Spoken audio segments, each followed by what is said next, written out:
So I'm going to quickly share my screen. A couple of the things, definitely want to make sure everybody, feels comfortable with is asking any, and all questions. Feel free to use the chat, get that, active. If you want to share resources in there, if you want to connect with each other. One of my favorite parts about Mintbean, I mean, guys, there's so many of them, but one of my favorite parts about the hackathons and the workshops that Navi and Monarch put on are the community, that they've built around it. And, we've seen a lot of students go through the workshops, do well in one of the hackathons and then post about that hackathon, and they are getting asked about it in interviews. And, and then you see like this, it's almost like it's going viral, which is so cool. So feel free to use any of that.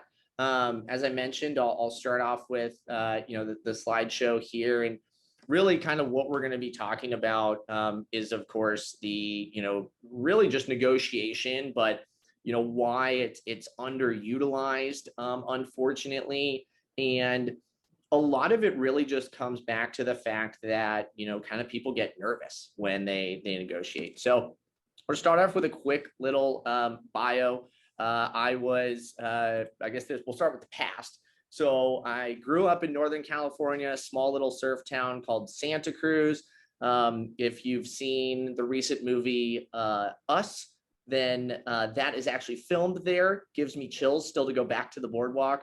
I moved to Boston, then Denver, then Nashville, and Toronto. And so loved each of those cities. I've worked in quite a few different kind of roles in industries. I was running a surf shop for a little while, worked at a concert venue out in Denver, then did IT recruiting and staffing. That's really where I started, to get exposed to, the tech scene, and then negotiations, because what we were doing, of course, was finding people for clients. And a lot of the times the clients have a very set budget that they need people to stick within. So you're having to kind of have those conversations back and forth. And, I saw some that went really well and I saw some that went pretty bad. And after a few years doing that and opening up the first international office for the company, which was an amazing experience up in Toronto. It's a cleaner, friendlier, less crowded New York. Nothing against New York, but Toronto is just amazing. Eventually came back to California, and this is where I actually was a coding bootcamp student myself. So I went through the LearningFuze program, loved development, and as I was graduating, they knew that I had been a recruiter back in the day, and they said, "Hey, would you like to lead, our career services?" So currently, what I'm doing right now is I do the career services for LearningFuze. I do the admissions as well, because a lot of the people who are coming into this type of role are making a career change. And then, of course, at the end of the day, doing anything that we can to help partner with local companies, networking groups, getting students and helping them get their foot in the door. So a couple of those networking groups, Startup Grind. The Startup Grind's an amazing networking group. I really suggest checking it out. There's global, so just about anybody can find one. And then there's the alumni group that I run out here, as well as a young professionals group. Couple of things just more personal about me. If there's something involving a board, I am willing to try it. Love traveling. I know that sounds very generic to say, but anything that kind of can get me out of the little bubble. Cooking, I would say, is probably one of my favorite things to do, even though I don't know if I'm good at it or not. It's more just for myself, and it's such a nice way to disconnect at the end of the day. And then I am one of those weird people who does really, really like running, and not just kind of the casual jogs, but the stuff where your legs start to burn. So yes, Kenny, I mean, cooking, it's meditative. You throw on some jams while you're doing it. Oh, it's just too much fun. Sometimes I actually have to close the blinds into the kitchen because I think neighbors are just wondering what's going on.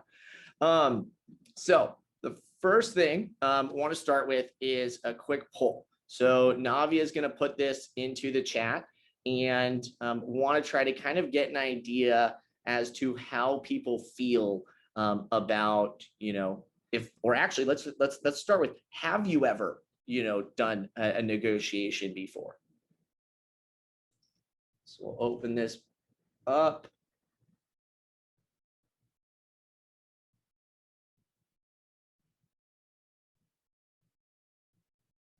I'm gonna fill it out as well.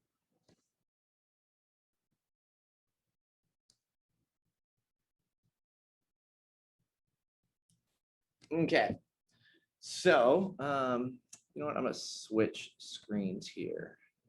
New share. Let's go to Google Chrome. There we go. Cool. Okay, so we've got about 75% of people saying that they haven't negotiated before, and 25% who have. I'd actually be willing to bet that everybody here has negotiated at some point in their life. You're just limiting yourself to thinking about negotiation in the sense of, I have a job offer, now I'm negotiating. If you grew up with a parent around, your mom or your dad, you were likely negotiating with them time in and time out growing up as you tried to maybe go see a movie with your friends. Maybe you wanted to go to that concert that they were a little bit nervous about. So you had to find a way to get them comfortable with it so that you could end up getting, what you were hoping to at the end of the day. If you've bought a car, you were likely doing some type of negotiation. Sometimes, you've got little purchases, whether it's Craigslist. So you really don't want to limit yourself to just the idea of negotiation only happens when it's a job offer or a sale is being made, and essentially we're slipping, paper across the table. The other poll that we had up there for a second was are you excited about negotiations? And this is one that I understand people aren't normally going to say yes to. And so hopefully over the course of the presentation and the rest of the slides, you're going to feel more comfortable with the fact that negotiation is something that you're going to be able to do. You're going to, be able to kind of go in with a little bit of a game plan. And then at the end of the day, leave with this, hopefully slightly higher, salary or job offer, or maybe just a little bit better of, a benefits package out of what you're trying to get from, once again, this initial offer. So here we go. A couple things I love to start with when it comes to presentations is numbers and statistics, because some of these are going to hopefully, once again, get you a little bit closer to negotiation. Some of them, you're going to say, man, like if this is the statistic, I want to help increase these numbers. So the first one is 70% of hiring managers expect you to negotiate. So right off the bat, when it comes time to that offer, they're already likely sitting on the other side and saying, okay, you know what? I think Kenny's going to reach out. So let's get ready for some type of negotiation and let's offer him this instead of this. They expect it to come, so be comfortable doing it. 46% of men negotiate and only 34% of women negotiate. And this is one of those things where, sorry, TJ, I don't know what's going on with the screen share, but we're seeing a black screen. Oh,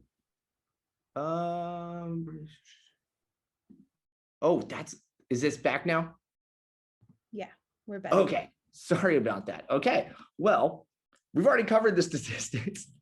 I didn't realize that when I had switched from the desktop version down to the little the browser, it had asked if I wanted to resume the share. Okay, cool. Glad that we got the chat going and you guys are all coordinated and you're getting to know each other here. You're like TJ, this guy's crazy, but we are all on the same page. We know he's crazy. So 34% of women negotiate. And this is hopefully one of those things where you're taking, this into consideration and you're saying, okay, you know what? I want to be one of the women that's helping to raise this number. And one of the reasons this is all so important, and if you want to check out this article that's linked at the bottom, I'll send out, the slides afterwards. Forbes is talking about how women are oftentimes just as qualified, if not more qualified, but it's simply the idea of asking. And so a lot of people get nervous.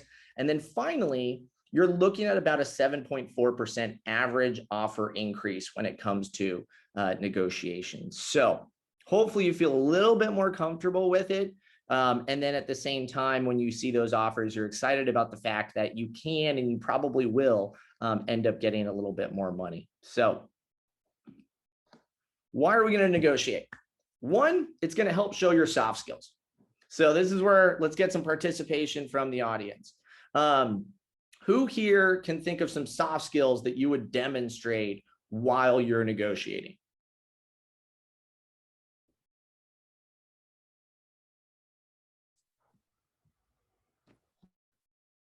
Navi, did you have, oh, Arlette, what you got? So the soft skills, you're asking the soft skills that would be demonstrated if, okay. Communication, kind of being calm under pressure, because feels like a pressure moment. Those are the ones I think you could be displayed. Yeah. Any others come to mind? Kenny says problem skills, definitely something that you're going to go with. And then the final one is you're showing confidence. So you want to take these and continue to display what it was that they saw in the interview. So by the time a company has gone through the interview process with you, they've started to get excited. And they're going to be excited about your technical skills. But if you're like most people in the Mintbean community, your technical skills are still pretty entry level. They're entry to junior level. And so where you have to separate yourself from other candidates in the job search is typically with your soft skills. And so one of the things that you want to do is you want to demonstrate those soft skills throughout the interview and then confirm those soft skills with the negotiation. Because the company, once again, they've decided they like you. And now this is just their final opportunity for them to say, yep, we are 100% sure this is the right person. Next question. Do you think that the company is offering you everything that they have budgeted? Absolutely not. Exactly. So, Kenny, why do you think that companies aren't offering you everything that they have saved up? They want to be able to go through and lowball you as much as humanly possible to try and get as much out of you for as little as possible. Yes and no. So they don't want to lowball you because then, of course, all you're going to be thinking about is, they are trying to screw me over. I'm going to look for more money. But where Kenny hit the nail on the head is that companies are trying to save money. Companies are trying to get the best value they can for the offer that they're going to give you. And it's just like you going out negotiating for a car or a house or asking your parents for a little bit more money in an allowance. Ideally, you want to get as much as possible out of that to benefit yourself. But here's where you want to find a company, and here's where the negotiation can come in handy is you both want to be on the same page. You both want to be comfortable with this moving forward. So the company's likely not going to offer you everything, that they have budgeted, and put yourself in the same shoes. If you were running a company, if you had a team of 5 people, and let's say your client reached out and they have a budget of $100,000 for this project, are you just going to evenly distribute that $100,000 across all team members? Or are you probably doing a little bit more work than some of the other people? And so you're going to pay them maybe a little bit less, but at the same time, you need them. So you kind of got to find that middle ground.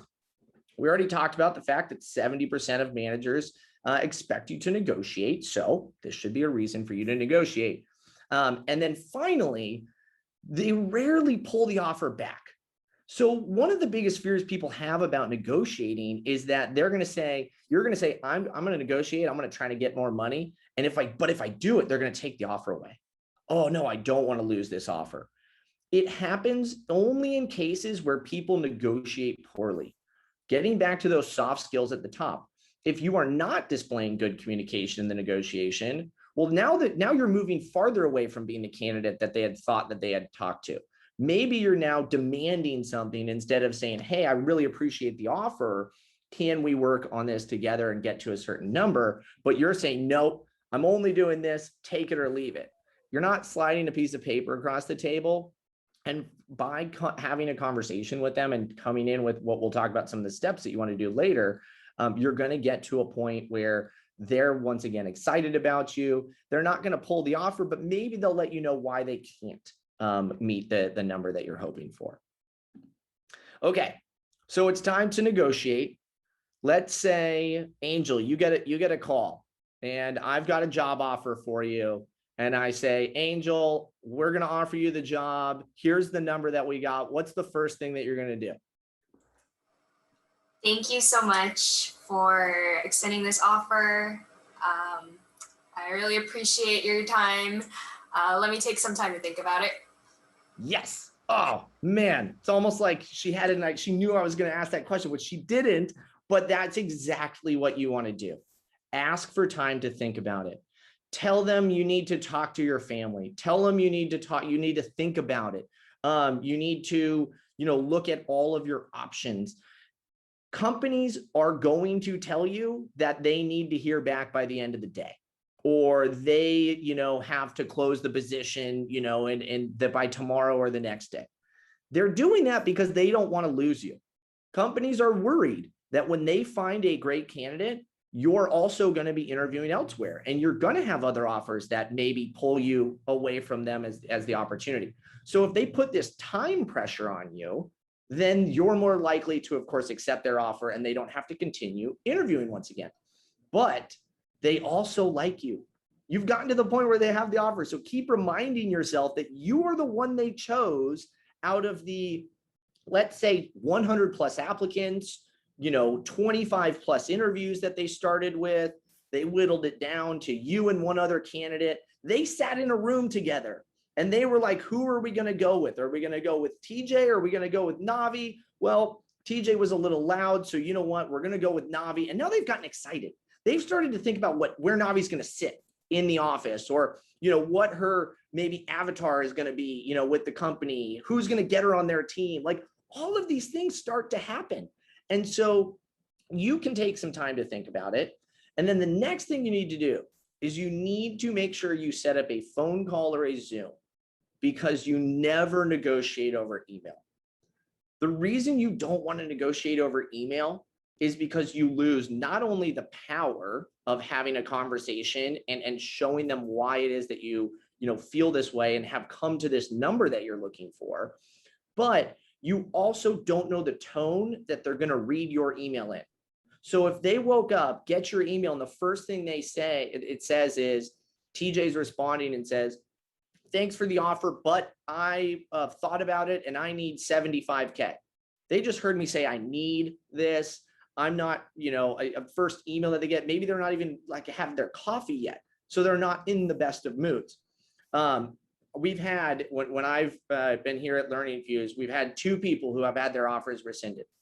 One of them, she decided she wanted to email all of her, which it turned into more of a list of demands than actual requests. It was about 7 bullet points, which kind of knew that was going to come, where the offer was going to get pulled. And then the other person, he was emailing back and forth and simply asking and kept saying, I need this number, I need this number, after the company told him 3 or 4 times, both during the interview, they had it on the job description. So it rarely happens, but by doing it over email or Slack or text or any type of, text communication, you're increasing the chances that it ends up getting pulled. Over the phone or over Zoom, you can at least get back to what Angel had touched upon, which is, I'm really appreciative of this. I'm excited about this opportunity. You can hear it in my voice, but here's what I've been thinking, and here's where hopefully we can kind of meet in the middle. Do your research. So one of the things hopefully you've all thought about when it comes to getting ready for an interview or working on a new project, learning a new language, is the best place to start is from the perspective of having data and research, behind you. Because by coming in with simply just throwing a number out there, you're not really showing that you're a conscientious person, that you're thoughtful. For example, getting back to Kenny's, message and answer about the soft skills, is by going through a successful negotiation, you are showing that you are a problem solver who doesn't just come up with the first thing that comes to mind. So you don't do a Google search and say, junior developer negotiation salary, and the first number that pops up is 85K. And all of a sudden you're like, well, that must be it. No, you do a few things of research. You kind of get to a place where maybe you read 85K one place, maybe you read 75 in another place, maybe you found some research on the or some information on the company, and now you have a little bit more, you know, kind of ammo, I guess, in your pocket. You also want to consider what's important to you. So when everybody thinks about negotiation, they typically think just about salary. What other things come to mind that might be important to you as, you know, a new hire at a company? There's a lot, so feel free to shout them out there. Vacation, absolutely. Benefits, that's another great one. Potential bonus. Ooh, I'll get back to this because that is a really good one to keep as an option and a fallback. What else? Stock options. Stock options, not bad. Kenny mentioned starting rate, which is probably the same as, you know, kind of where your salary is going to be. And so that's usually typically the one that people are asking for, thinking about first. And I think that it's the best thing to shoot for. The reason that I think that the salary is typically the best thing that you can start your negotiations with is it's going to set up your raises and bonuses as you move through the company. By starting out at a lower salary, your typical bonus or raise is only going to be about 5 to 10%. So you have to think about, if you have certain numbers in mind and goals over time, then you're going to need to start a little bit higher.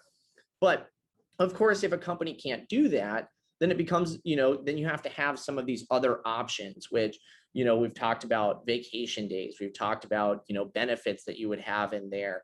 You know, Navi brings up some great points here, where things like, if you're working from home, you're going to get reimbursements for, let's say, maybe even you can talk in a new laptop or something from the company. So one of the reasons that companies have limited ability to adjust the salary is because it's a much bigger cost on them. One of the things a lot of people don't realize is that internally at a company, outside of just what they're paying you, they have payroll taxes that they're likely having to pay. They have to build in the benefits and the PTO, all based off of your salary. So you might be taking home 100,000, but the cost of the company is going to be higher than that 100,000 that's initially, you know, kind of listed there. So they might not budge on the salary, but you have all these other fallbacks. And then this is where I think a signing bonus can really come in, because if you get a $70,000 offer and you want to get to 75K, but the company has no room or flexibility for that, because once again, there's all these other costs that are going to be associated with it, you can ask for a $5,000 signing bonus. And so now you might not get that long-term, you know, bump that you're going to be hoping for, but you did get an initial $5,000 more than you were, of course, expecting. And on the company, it's a one-time hit. They might have a little bit more flexibility with that. And that's why I think it's one of the best things to fall back to later on. And then you have to go in with the plan. It's just like you're working on a new project. If you just dove in and started coding, the majority of the time you're going to run into an issue, and then you're going to have to take a step back. Maybe you have to delete some of the code that you had already written. Maybe you aren't even using the right library or framework in the first place. So by planning, you're going to be ready for not only the potential pushback that they can give you, but it's also going to take some pressure off of you. Negotiating can be nerve-wracking. Negotiating is like interviewing. And one of my favorite things to fall back and have as last resort is asking them about the potential for performance reviews.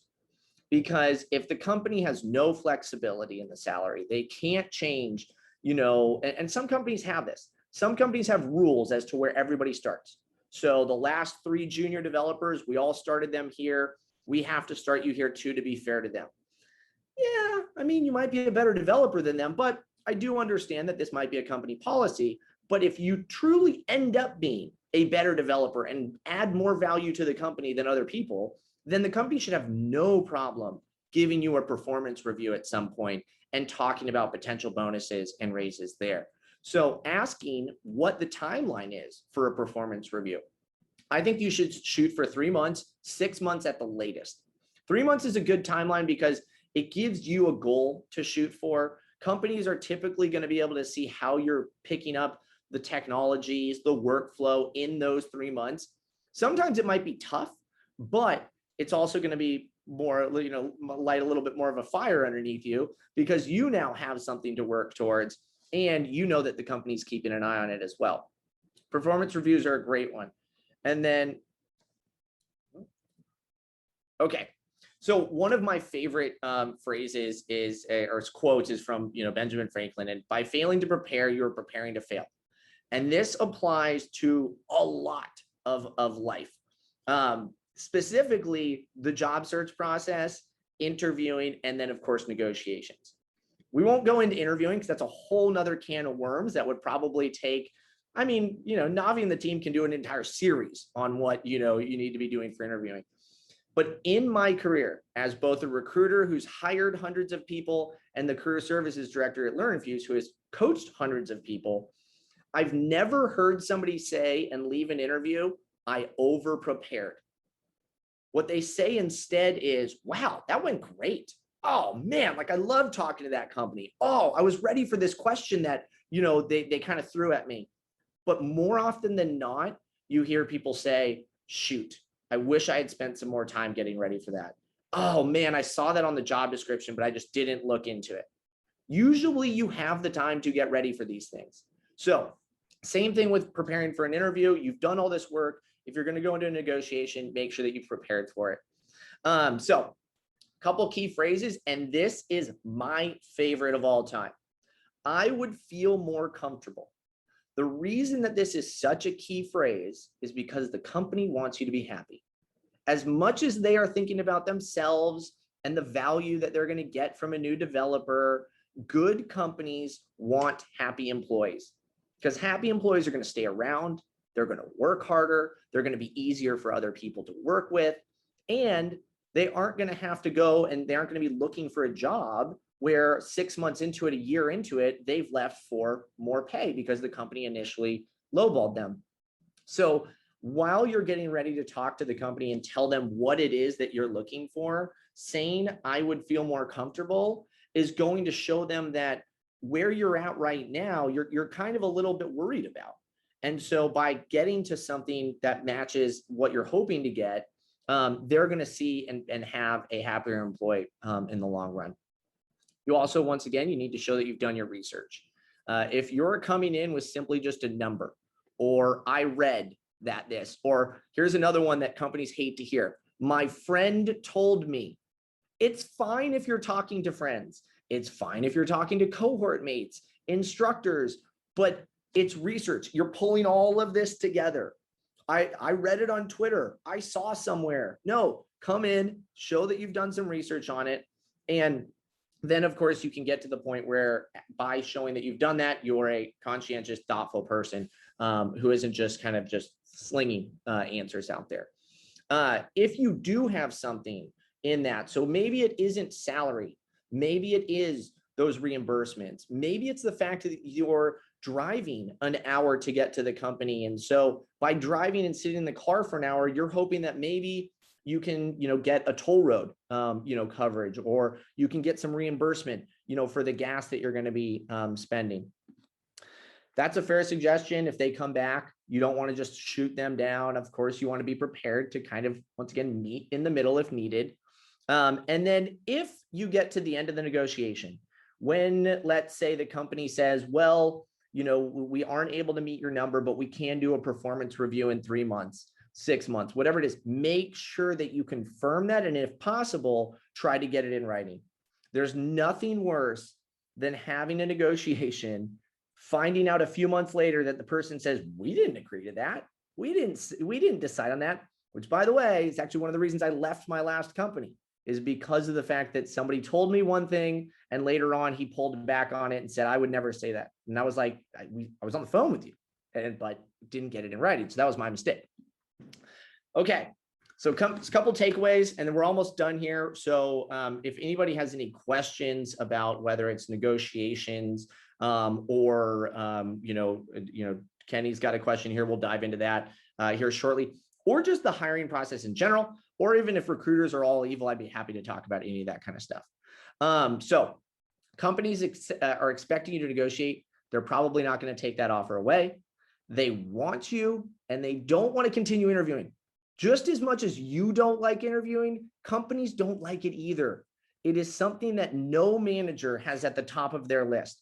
There are very few people in a company, typically only one role, where all they think about is hiring, and that's the recruiter. Everybody else at the company, whether it's an HR person, whether it's a CEO, or it's just a director of engineering, they have a list of to-dos and projects on their plate, and hiring is often at the bottom of that. So by the time a company has found somebody that they're ready to move forward with, they don't want to have to go back to the drawing board and start that entire interview process again. It shows off your soft skills. So once again, you're coming into a job search where you have very similar technical skills to a lot of other candidates. One of the easiest ways to stand out in your job search, in the interview process, even when you're applying, is by showcasing and demonstrating your soft skills. We already covered fail to prepare, prepare to fail. And then the best part about negotiating is when it works. And I can't tell you how good it feels to get a message or a call from a student who says, TJ, you wouldn't believe it. They bumped my offer by $10,000. You wouldn't believe it. I'm getting a new computer. Like all of these things where you just now know that the company is excited about you. If a company pushes back and says, nope, we can't do it, do you think they really want you? But if they're at least willing to have the discussion, then you know that, okay, you know what? I'm not just a cog in a wheel. I'm not just a resource who's coming in and they're just going to forget about me and put me in the basement with my red stapler. No, they're excited to have me on the team. And they're so excited that they were even willing to bump up the salary a little bit. So any questions? Once again, all topics are fair game. I'd be happy to talk about the job search process. I know Kenny, sorry here. This is, I've got more resources that we can wrap up with later, but to get to Kenny's question, shoot, I keep clicking on this thing. Can I add some more context to that statement I made in regards to it? Because there was some YouTube videos that I've been following for Meiuku in regards to it, where she had done a interview with Facebook recruiter. And they were talking about not starting with numbers, but starting with questions about benefits or just hinting around the questions so that they feed you the information that you're looking for to know where your starting point is. That's kind of what I was getting at. I'm not sure if that's a good way to go about doing it or not. Just so that you're not trying to lowball yourself or ask for too much at one shot right to begin with. Yeah, no, I'm glad you added a few details there, which, yeah, typically when you're negotiating, you do want to try to have all the details. You want ideally, if possible, to see what that offer letter looks like, to see the benefits package that they have, because maybe the benefits package is so amazing. Like you're looking at it, they've got bonuses put into there. They've got, PTO, they've got courses already listed out, like here, you get $5,000 per year to continue your learning. And so you're not going to come back with a salary that says, hey, I need $10,000 more, or I need $15,000 more, because a lot of that's already built in. And of course, it doesn't look great if you've overlooked that research and that, package that they sent you, because it is a full package that you're going to be getting, or at least you should have an idea.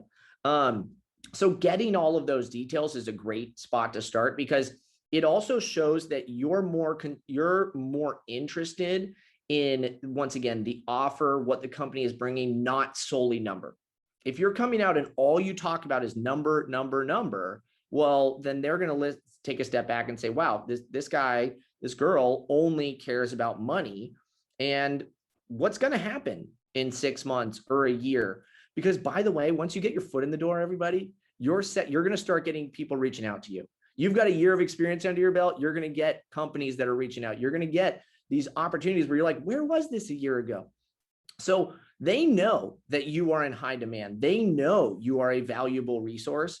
And by coming out and showing them that money is the only thing that matters, it pretty much just confirms their fear that you're only going to be there until, a better offer, kind of comes along. So yeah, asking about the benefits, you know, health, dental, vision, all of that stuff is definitely good. Okay, Doug's asking about the initial screen. Sorry, I jumped over Bobbia's question. Why should we pay you more? So actually, this, Jay, sorry to jump in, but Bhavya asked a question earlier as well. Bhavya, I'm not sure exactly what you meant. Is it because, is it okay to negotiate and say it's because I don't have to look for a higher paying job and then quit your job? I'm not, can you put a little bit more context to that question?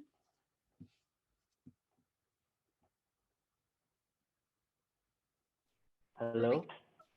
hey, Yeah, I meant to say that is it okay that you have to justify your raise, like, so should you say something like this, that you don't have to look for another job, or is it okay to say that? I hope that makes sense. yeah, no, it does. And so here, let's give people a setting, because I think I understand where you're coming from, and I know this is a really good question that you brought up, because it gets back to those performance reviews that I was talking about, which negotiation isn't only that first offer. So what Bobby is pretty much, you know, wondering about is, okay, let's say you've been at the company for a year. You're still at the same entry level salary, you know, that they brought you in on. And you're kind of thinking to yourself, well, they haven't brought up, you know, a performance review. I know the company and the manager is super busy, but like, this is something that is, you know, important to me, and I want to think about this. Or you have companies reaching out, and now you're like, oh, wow, I feel pretty good right now. So in that type of situation, you don't want to come up and say, if you don't do this, I'm leaving. Because essentially it's kind of like you're playing, you know, you're holding a gun to the company's head and you're forcing them to make a certain decision. The best time to negotiate, though, of course, is when you do have fallback options. So if you are at the point where companies are reaching out to you, you've talked to recruiters, you've talked to, you know, people or even friends who are getting some of these offers, and now you know that you could be making more money, this is where you do want to come back to your company and first, of course, ask and say, hey, I'd like to set up a time to talk about, you know, my performance. You want to come in with a plan and with, you know, research that you've done. So what type of work have you been doing at this company? What did you initially start out doing? And what have you grown to take on over the course of that 6 months or a year? Because more often than not, what your initial job responsibilities were, there's more bullet points there now. So now where you're at in a year later, it's a different job. It should garner a different salary. The other thing that you can, of course, bring up is research that you've done, conversations that you've had, and knowing that there are potential and what the market is paying is closer to this. Now, it's going to be tough if you're, let's say, below market, you know, already, and you try to get up to or above market. But by showing that you've done some research and saying, hey, I'm at 80,000, market says that it's 100,000. I'd like to get closer to that, but I'd feel comfortable if we could get up to about 92, 93. And that's where you're showing them that, once again, this is what I feel I am worth. Now, if you do have another offer, you can then use that as leverage. You can then say, if they push back and they say, you know, Bobby, we can't do that. We actually can't give you, you know, a raise. Well, you could say, well, one of the reasons, you know, I brought this up is I had a company reach out to me and they did offer me a salary that is, you know, quite a bit higher and actually closer to what I was hoping to get with you guys. So while I'd rather stay here, I've loved everything that's gone on here. I've enjoyed working with the team. I like working with the clients, blah, blah, blah, say whatever you want. You know, I do have to consider my, you know, well-being for myself and for my family. And so I may have to, you know, take this other position. And that's okay. And that's where you you always want to give the company that you're with a chance to try to match that or meet you, rather than simply saying, I'm out of here. Because one of the things that me and Navi were talking about before this is how overlooked professional communication is during somebody's career. And what hurts people is they don't think about what will happen if, let's say, a year, 2 years, 3 years down the line, they've pissed somebody off at an old company, and either that person's now at a new company, they want to work there, or that person goes around and tells some people, in the industry, hey, this so-and-so did this, so-and-so, quit and didn't even give us a 2-week notice. You always want to try to give the company that you're with a little bit of leeway. And if they don't match it, they don't match it, because they understand that, once again, they might be paying below market and they've lost people, in the past. And so those types of companies usually do a lot of work to try to make sure that their benefit or their culture, the benefits, the PTO, all of that kind of stuff makes up for it, because not everybody can pay, what Amazon or Salesforce is typically offering people. Okay, so circling back around to Doug's question.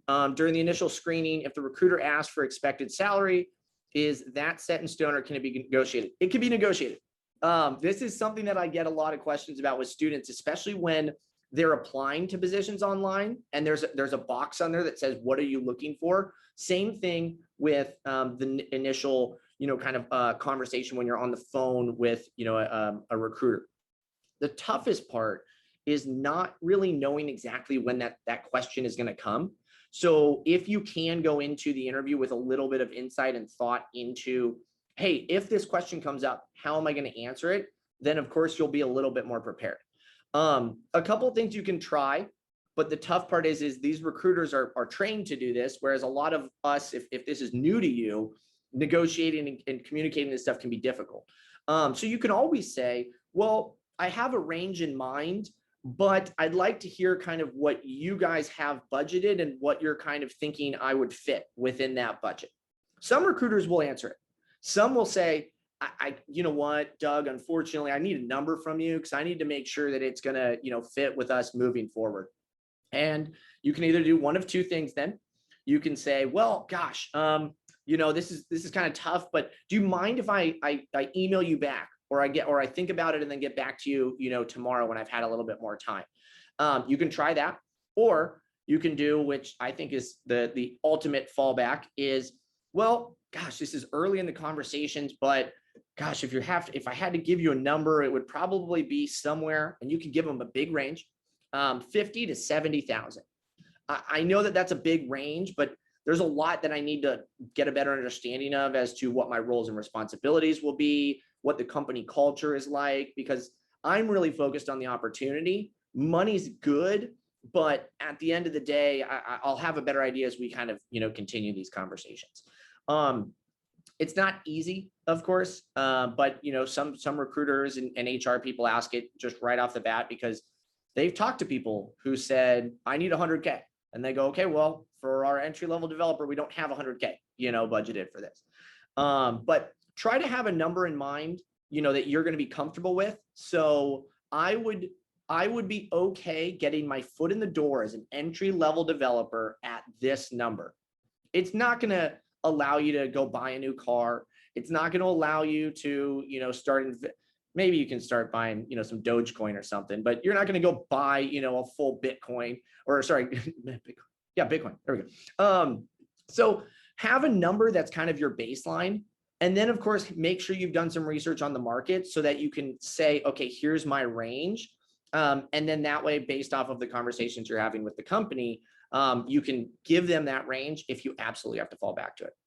A couple of things about companies. Typically, the smaller the company, of course, the less room they're going to have, in their budget. That's kind of just across the board. Product companies tend to pay and offer more money than do agencies. Agencies, it's a little harder for an agency to offer somebody, let's say, market or above market value early on, because agencies need business to come in from clients.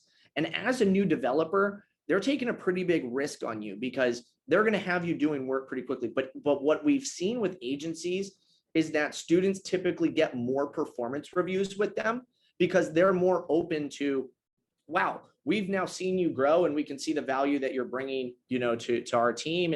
And we can, increase that after 3 months or 6 months.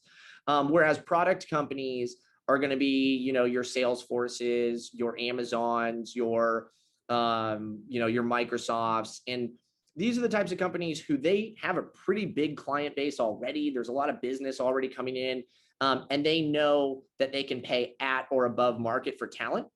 because they also have a little bit more structure in place to onboard people. But sometimes the raises at those companies aren't going to be as often. Kenny, great question. Can you bluff with that statement about another offer to get a better offer? You can, but it's risky, because if the company calls you out on it, you're kind of now stuck. And either they're going to do one of two things. They now know that Kenny likes to bluff, or they're going to just say, hey, no, we're not going to match that. And, but you can go take that other offer if you'd like, and we'll either, we'll look to other candidates, or, once again, you say, oh no, they pulled the offer. Okay. Oh, sorry. Turns out it was in, Mexican pesos. It wasn't actually in Canadian dollars. So the conversion didn't, add up properly. But it's risky to do that. So you don't want to say you have another offer unless you actually do. But a company's also not going to say, prove it, so you also don't have to give the number that the other company said. You can also keep that information private. You could say it's in this range. It's with a well-known company, in the area. If you're in Toronto, you can keep it really vague and say, yeah, it's with one of the banks. You're like, cool, which one? There's 8 different, large banks up here. Yes, talking about don't burn bridges. And then Kenny, how do you find out about a company's benefits before the negotiations? So once you've gotten an offer, that's typically going to be part of the package. They're going to send you an offer letter, and they're going to either tell you we have benefits, or, you're going to be responsible for, your own, insurance or benefits. But typically you can say, hey, with the offer letter, will it be possible to see what type of benefits and coverage I can get? And, just so I can factor everything in. Organized and well-run companies will have that. Some startups, newer companies, smaller companies may not. And so you have to understand and be a little bit flexible, because once again, some of them are going to be ready for it. Some of them may still be growing and figuring stuff out. But if a company can't get you that information, if all they have is, let's say, maybe an hourly rate because it's a contractor kind of role, well, then you might have to budget that in.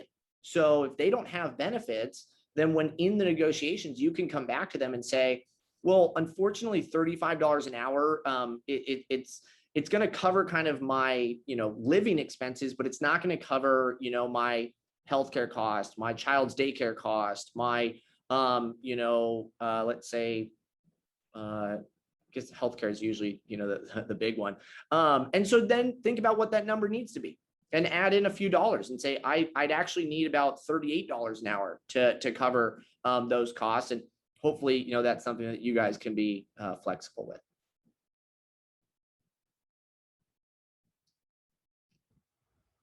Right up against 11. This is awesome. Well, I guess 11 out here on the West Coast.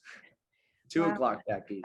That was really good. I think this is one of those things that's just like, you just don't sometimes know which way to tackle it. There's so many things. And I think that especially when you don't realize like how much power you have at coming into, a company, how much depending on like the size of the company and depending on their enthusiastic of bringing you on, there's actually a lot of power that you bring, and just even like your skill set and like what you bring to the table can really make a difference in negotiation.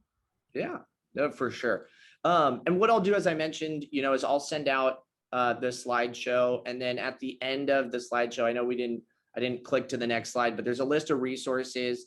One of my favorite ones for the job search is the ladders. They have really good articles on there. They do have some jobs, mostly kind of sales roles. There's a few podcast links on there, because depending on where, you get your resources. And then, I also put my LinkedIn in there. So feel free, if anybody does have questions, they want to connect, they want to ask follow-up stuff about the job search. I work for LearningFuze, but I'm bootcamp agnostic when it comes to students who need help. So always willing to help you get in the door. That's very graceful of you. Really, really appreciate that. Guys, really hope you enjoyed this talk. Like I said, it's one of those rare things that's not often talked about, and especially I think when you're a new dev, there's just so much hesitation of just knowing your worth. I think that's, know your worth before you start the engagement. It just kind of becomes, if you undersell yourself, I feel like there's always that voice inside your head that's saying like, no, I could have gotten a better offer. So yeah. Yeah, definitely. Well, thank you so much, TJ. Really, really appreciate it. Guys, I will follow up with the links in the current event channel. And yeah, again, thank you for joining. Really appreciate today's talk. Cool. I hope Thanks, everybody has a TJ. great rest of the day. Great week. Yeah.